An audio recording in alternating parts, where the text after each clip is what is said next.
Чем карачаевская свадьба отличается от любой другой кавказской? Почему невесту ставят в угол и прячут под 6 платками? Кому достается свадебный торт и зачем родственницы жениха забирают платье и украшения невесты? На свадьбе по всем карачаевским канонам гуляла Белла Семенова, и она готова раскрыть секреты древних традиций. По улицам маленького аула Джингирик несется свадебный кортеж. Машины украшены коврами, это значит, едет карачаевская свадьба. В доме Семеновых собрались не только родственники и друзья. Посмотреть на невесту пришли соседи со всего аула. У карачаевской свадьбы, как у любой кавказской, есть свои обычаи и законы. Времена, когда невест крали, постепенно уходят в прошлое. Сейчас более почетно выдавать девушку замуж из дома.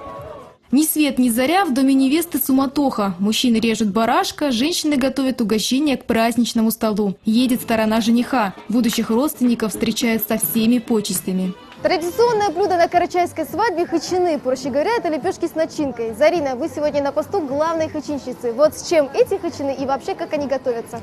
В карачаевской кухне масса разнообразных хачинов и также их начинок. Есть хачины, которые запекаются просто в духовке или на сковороде.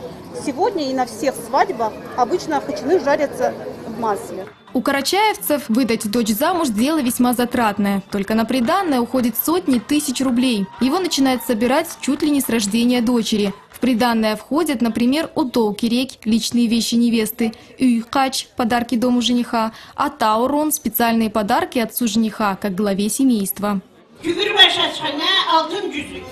Один из самых старинных и красивых обычаев на карачаевской свадьбе – ауалган-адет – снятие платков с невесты во время знакомства с родственниками жениха. Поверх фаты голову покрывают 3 платками. Верхний самый красивый и дорогой. По одному дают в руки девушке и последний завязывают на поясе. Всего 6 платков. В среднем такие свадебные аксессуары обходятся в 50 тысяч рублей и весят около 5 килограммов. Свадебное платье невеста выбирала с делегацией родственников. Одобрение старших обязательно. Главное требование – скрыть все от посторонних глаз. Во время всей свадьбы будущие муж и жена не должны видеть друг друга. Этот старинный обычай до сих пор сохранился у карачаевцев. После банкета сторона невесты идет знакомиться с женихом.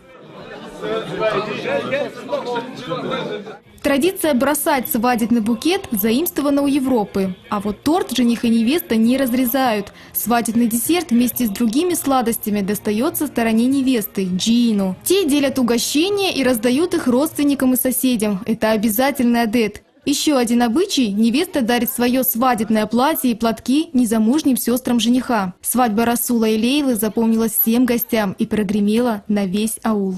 Белла Семенова и Артур Найманов. Карачаево-Черкесская республика. Вести. Северный Кавказ.